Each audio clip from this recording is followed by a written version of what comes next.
The regular season's done. Where does the time go? I've been saying it every week, but where does time go, fellas? This is a great season. Everything was down to the wire. Everything was down to the last week except for the one seed. I can't believe Ford avoided last place. I can't believe Chase got last after complaining the punishment wasn't hard enough. It couldn't have been more poetic. Just a great season. A great regular season. We still got a few weeks left. We're going to finish out the season. We're pumped for it. A lot of good matchups this week. Once again, a 6-8 team gets in the playoffs. So a 6-8 team gets in the playoffs. 6-8 team, second to last place. Just crazy. Very even. Before we get into predictions, all that stuff, thank you all for nominating me. Who did fill out the nomination for that commissioner award. Love seeing the emails come in. I don't get to see you guys right, but I do get to know you guys did nominate me. So thank you. If I do win, I know we're potentially staying at Chase's house, but we're going to secrets on Unc Commission's tab if we do win that, which would be a blast. So we'll get into this like we always do. Our predictions, you can see here, 3-2. We finished the regular season at 41-29, which is probably the best I've ever done. I don't feel like going back to fact check that. But Caleb, I went 11-3 on your matchups for the year. That's definitely the best I've ever done for anyone. Derek and Sam, 6-8 on both of yours. Everyone else, I was 500 or better. So we did great in the predictions department this year. We're pretty pumped with that. Playoff picture. Here's the playoff bracket. Both Jareds with the bye. We love that. We love that, Jared Steele. We'll get into the matchups. We got some good matchups. Only 2 teams won more than 7 games. Crazy. And they're both our Jared's teams. But let's get into these matchups from last week. First and foremost, shall we, fellas? Our first matchup, and the matchup that might cause Sam to fistfight Rory at our men's league game tonight. Rory with the upset pick. I was correct here. 156-124. His second highest performing game of the year. His guys showed up when it mattered most, and I think it's because he got Najee Nation. He got Najee back in the locker room. The fellas immediately rally around him. 156 points. Winner of the week. Unbelievable scenes from Rory here. On Rory's side of the matchup, I mean, it really was the Josh Allen show. Josh Allen with 37, Zay Flowers with 20, Pittman was great with 16, Saquon with the second best game of the year with 18.2 points, which is kind of telling for how bad Saquon's been this whole year. If 18.2 points is your third highest scoring game of the year, and you were drafted as one of the top 3 running backs. He was drafted 6th overall. Not great. Javonte with 14. Courtland Sutton with 12. Broncos D with 13. Fairbairn with 8. Like, his lowest performer was Dalton Schultz. I don't know why he started him over Dalton Kincaid.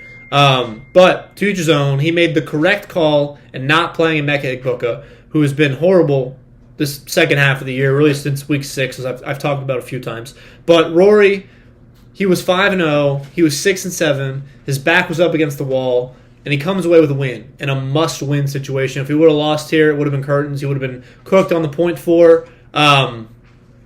And he gets the job done. Caleb, 124 points, one of his lower performing games as of late. He was upset that I said he was a Jahmyr Gibbs and Devon Achane merchant, and then Jahmyr Gibbs and Devon Achane scored almost 45% of his team's points. I don't know what that tells you, but it tells you something. Yes, Jahmyr Gibbs and Achane, 37 and 17 respectively. Cameron Dicker with 22. Texans defense with 13. Kyle Pitts with 15. Everyone else was single digits. Mahomes with a stinker, 6 points. Lab McConkey with a stinker, 2 points. Troy Franklin with a stinker with 4 points. DJ Moore, he was cut. He was brought back on. He was put back in the lineup. 0.6 points. He finished with negative yards on the day. He finished with negative 4 yards. 1 catch for negative 4 yards. Devon Vele, not great either. So, tough one for Caleb, for sure. His depth is looking to be an issue at this point in time right now. He's got to hope Trevion goes back to what he was doing when Ramondre was out. Gadsden, not looking like a guy anymore. Brandon Ayuk, still being rostered for some reason. He's not coming back this year for sure, but I love that he's sticking him out. You know, he drafted him in the 14th round, and he's going to see it out with this guy. But Caleb does lose here, but on the points, he takes the last playoff spot over Sam. and I know Sam's very upset about that, but, I thought both of those teams deserved to be in the big dance. Unfortunate for Sam that he was the one that got left out, but we'll get into his matchup later. But Rory does get a win here. He saves his season, 156 to 124. Our second matchup, and this literally I don't think mattered at all. Steele won 131 to 128. It was a very close game.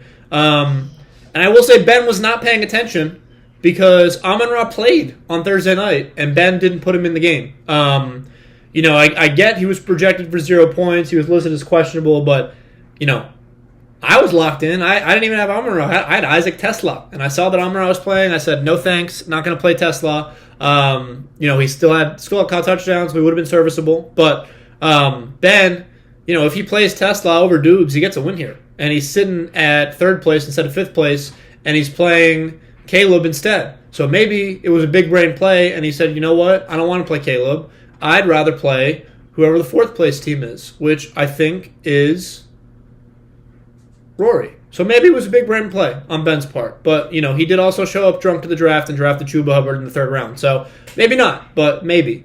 Steele gets a win here on the back of Brandon Aubrey, who was his second highest scorer with 25 points. His third highest scorer. Puka was his highest with 35, JSN 28. Everyone else pretty bad after that. Jake Ferguson 10. Justin Jefferson's been real bad with 3 points. Bijan with 9 points. Jonathan Taylor with 11. Daniel Jones torn Achilles. That sucks. 0.8 points for him. Steelers defense with 1. And Steele left a lot of points on his bench. He had 84 points on his bench.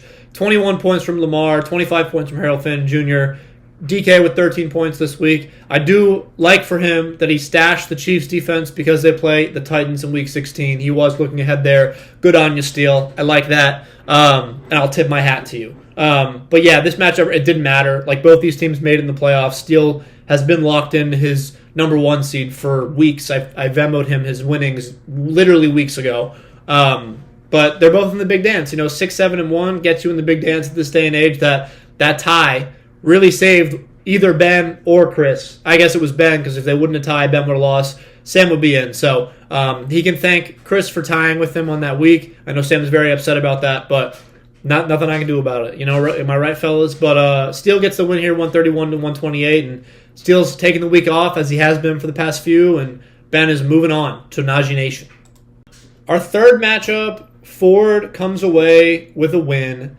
Second highest score this week, 145 to 111. His back was up against the wall for the last 3 weeks, and he squeaks it out. A gritty win.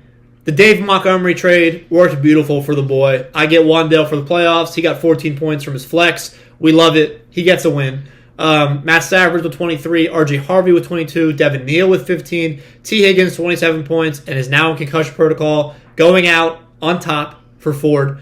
Mark Andrews sucked, 1 point. DeAndre Swift with 11, Tyler Loop with 11, Brown Z with 4. So, Mark Andrews sucked, but everyone else was pretty good.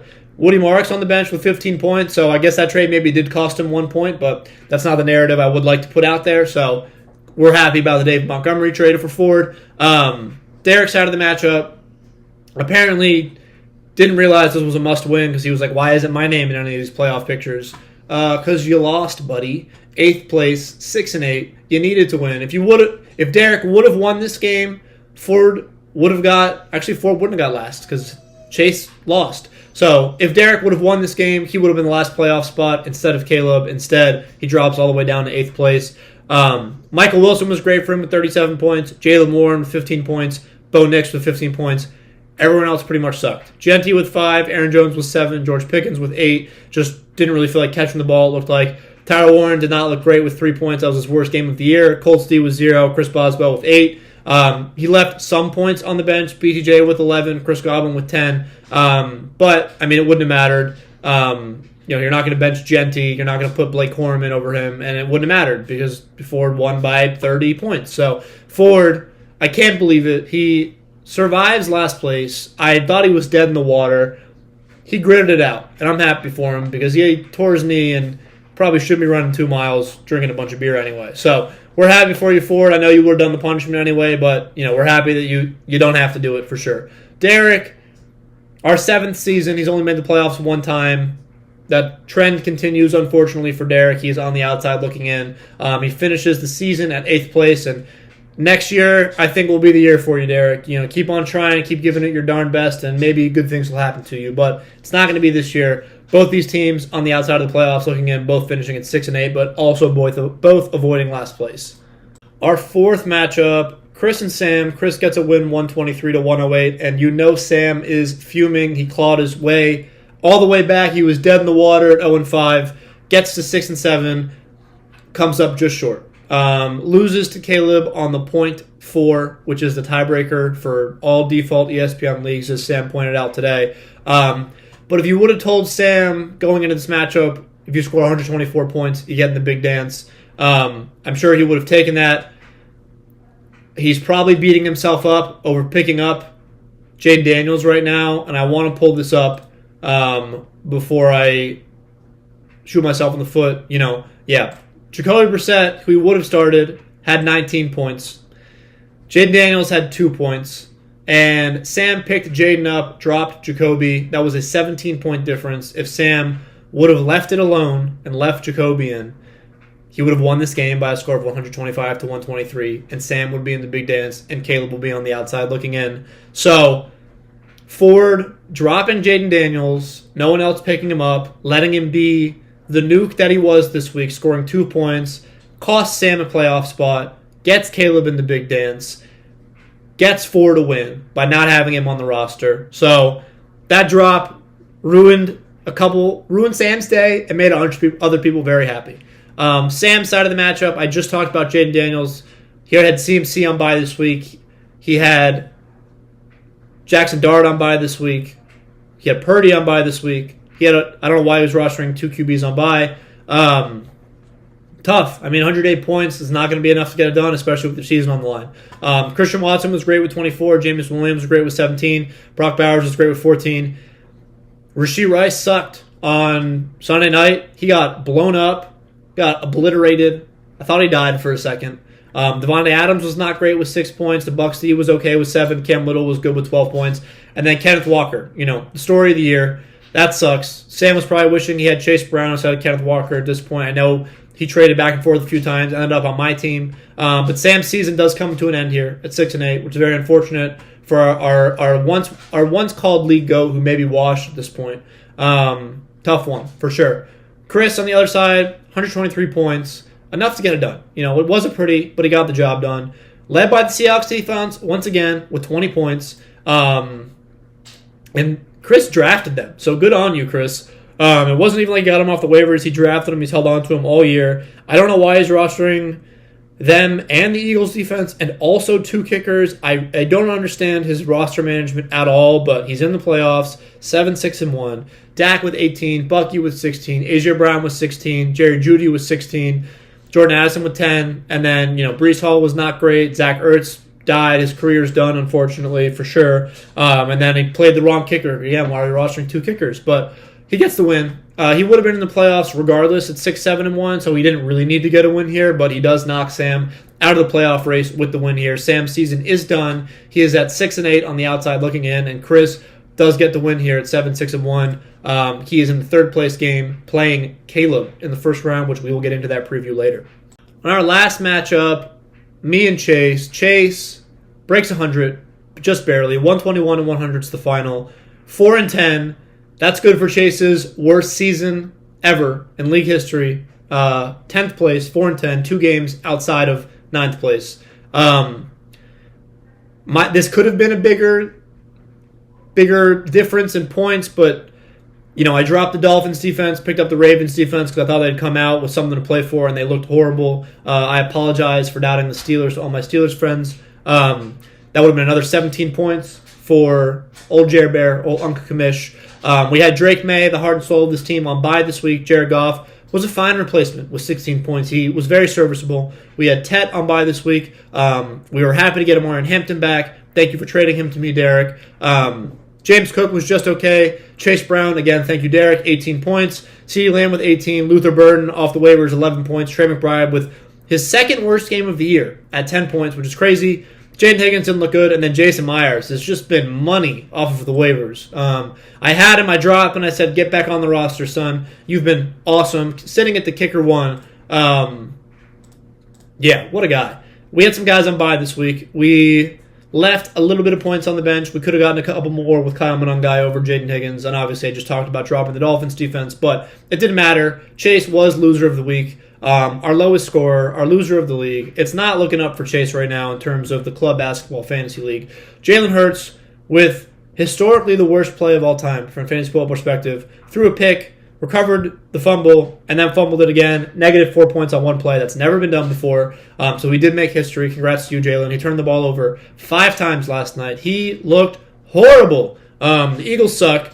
I can't believe those guys are 8-5. They are horrible. Kyron looked good with 17. Kenneth Gainwell looked good with 16. DK looked great with 21. Nico looked good with 16. Everyone else was pretty bad. Travis Kelce looked incredibly washed. 1 point. Devontae Smith was 7. The Commanders' D were not to play. They got carved up by 9, which is tough. San Gonzalez was fine with 9 points.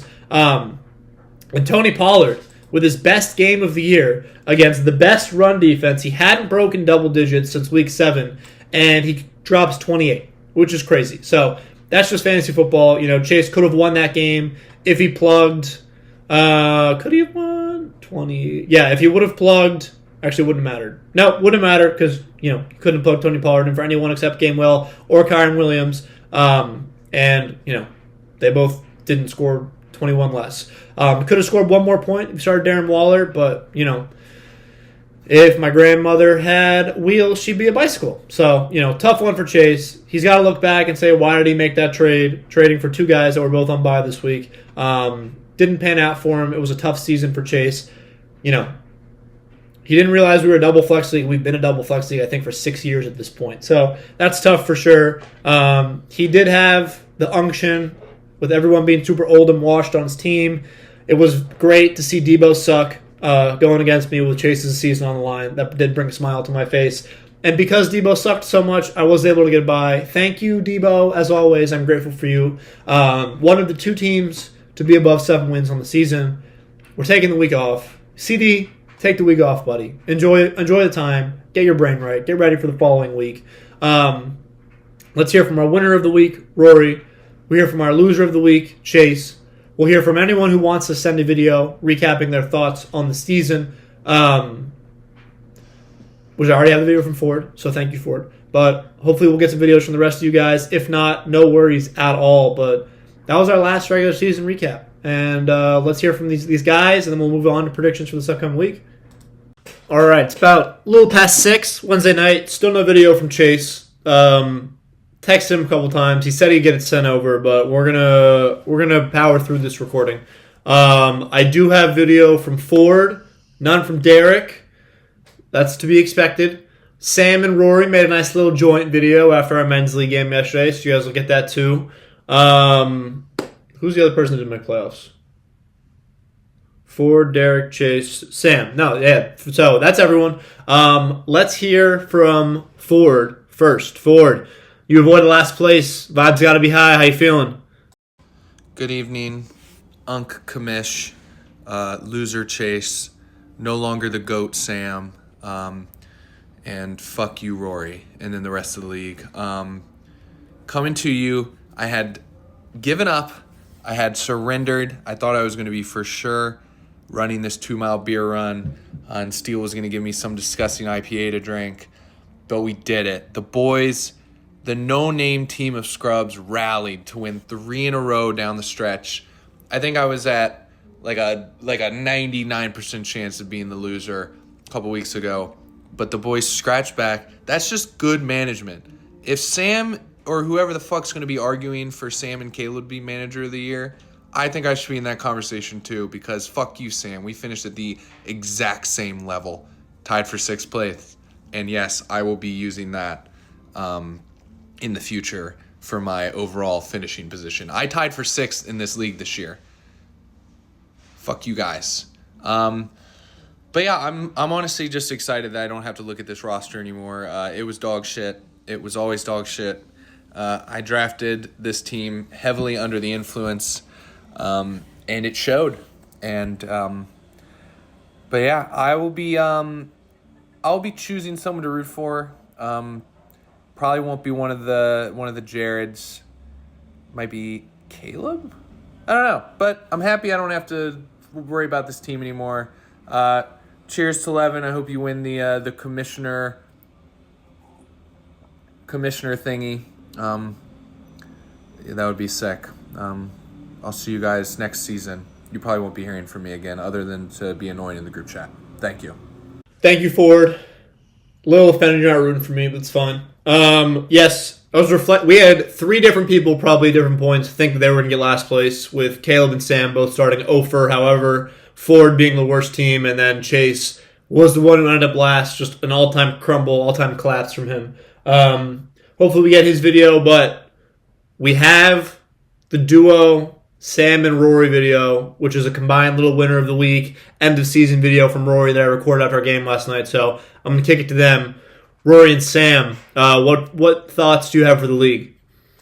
Oh, there you go. We're going. Hey, what's up? Yeah, we just ran Henrico Sports Center, beat Division I team by about 30 or 40 points. JL behind the camera, he had a career game, 10 threes.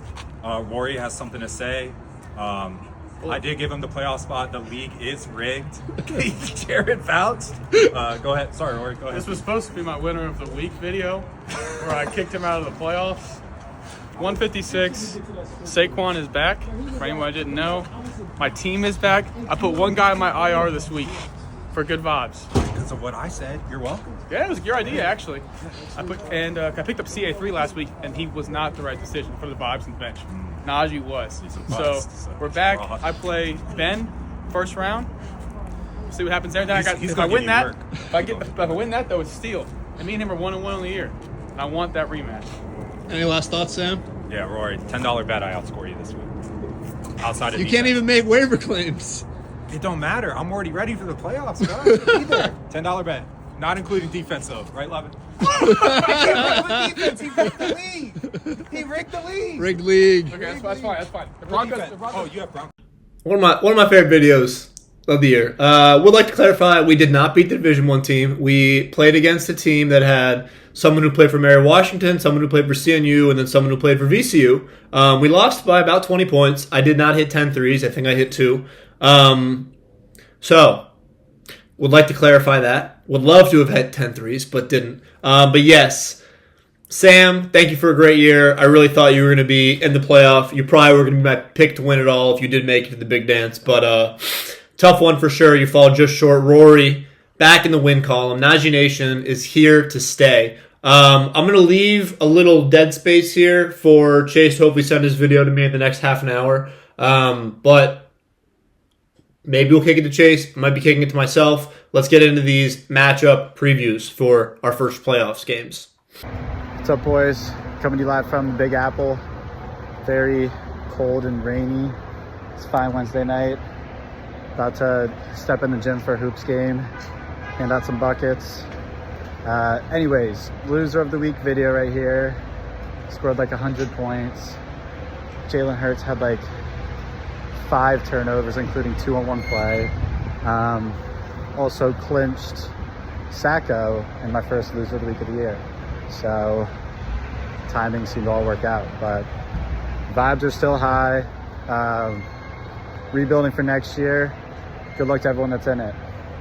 Peace. Yes, Chase's first video of the year is when he clinched last place. He did text me that he did drop 33 in his men's league game. So even though he wasn't too hot in our league this year, he's still handing out buckets. So we love that for him. And I'm going to kick it to myself now. Let's get into these previews for next week. Speaking of Rory, our first matchup is Rory and Ben. Ben comes in at about a 9-point favorite. 135 to 126 is the projection here. So this is the lower scoring projection out of the 2 matchups. Rory's actually the lowest projected score out of any of the teams playing this week. Like I said, it comes in at about a 9-point dog. These 2 teams did play previously. They played recently, week 10, so within the last month. Ben won by a score of 130 to 109. Little check box we got next to with all the positional players. The only one that Rory has the advantage is Quinshawn in the flex and Josh Allen as QB. We'll do Rory's side first. Like I said, we got Josh Allen going up against my juggernaut Patriots this week. Saquon against Vegas. Obviously had a great game last week. We'll see if he could contain it.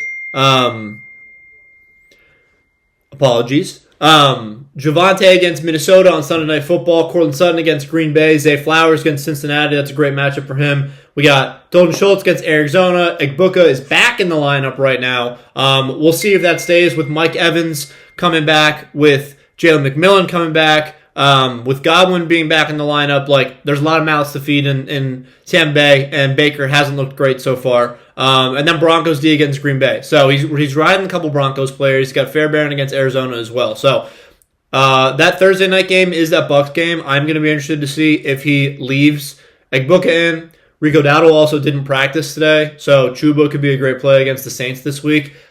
Pittman on the bench against Seattle. Obviously, Phillip Rivers back there is probably not great, probably not what you want. He also has Kincaid on the bench. Maybe he plugs him in over Dalton Schultz, gets some more points for his projection. So we'll see. Yeah, I'm pretty sure that Rory's going to tinker with his lineup a little bit.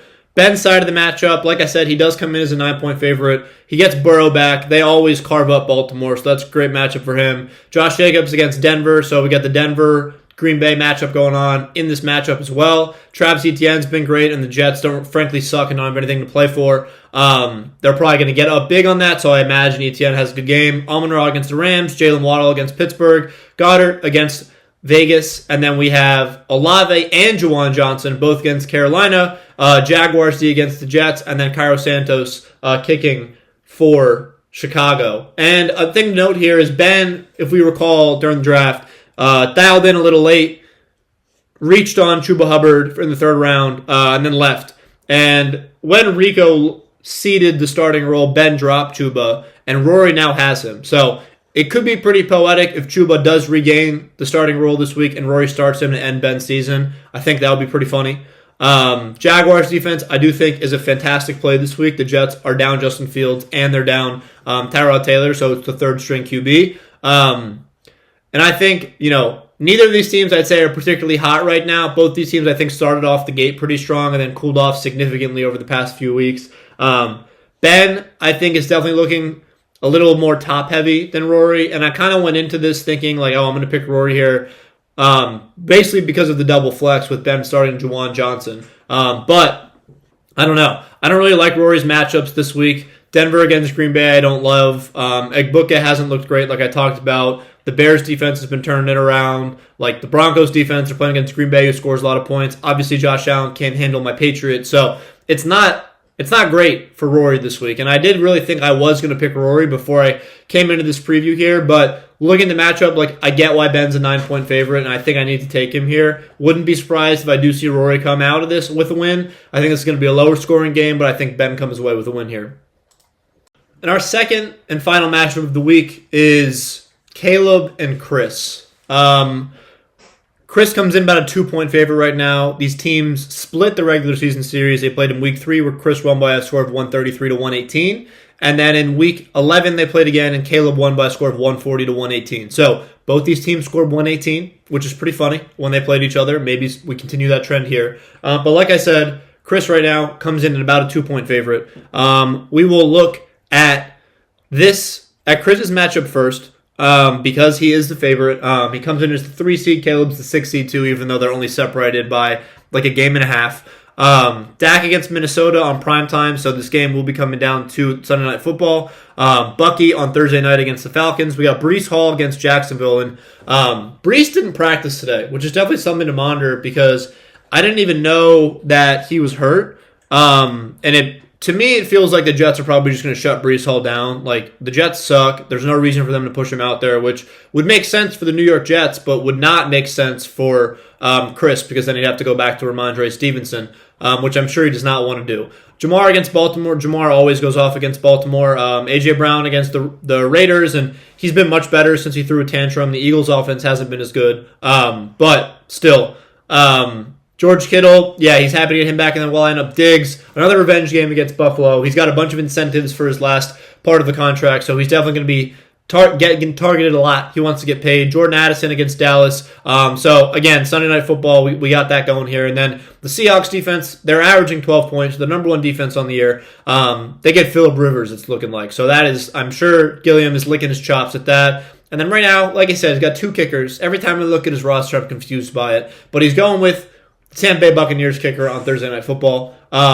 Caleb, And he did not play Jake Bates last week on Thursday Night Football. So maybe he said, you know what, let me play the Thursday Night Football kicker. That's what I'm going to do. Caleb's side of the matchup, 6-8, sixth place. He does get in the playoffs. He was the second highest scorer this year. Mahomes did not look great this week. He gets the Chargers. The Chiefs are basically a do or die. I don't think they're going to make the playoffs, but I mean, Mahomes he's going to go down swinging, I'm sure. Jahmyr Gibbs and A-Kane, we've talked about it. That's Caleb's whole team. Ladd did not look great last week, going up against Kansas City, whose defense has been good. Marvin Harrison Jr. did not practice today. Again, what am I but a bald guy that talks into the camera and to his friends? I don't think he'll play this week. And even if he does, Houston is a really tough matchup, and he hasn't been great, honestly, this year. Kyle Pitts has been very solid at times. Trevion against Buffalo. We love Trevion. Devon Vele.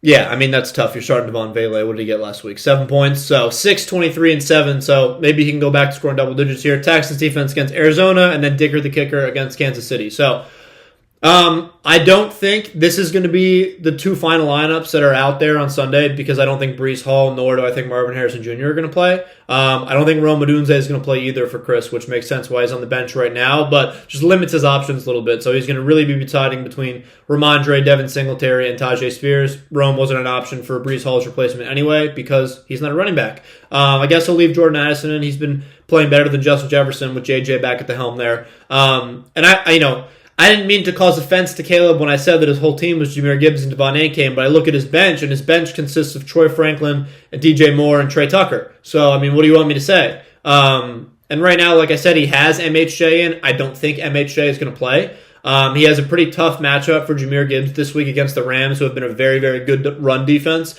Obviously, he's Jahmyr Gibbs. You know, he could break off for 3 touchdowns at any point. A-Kane did get hurt last week, left with a rib injury, I think.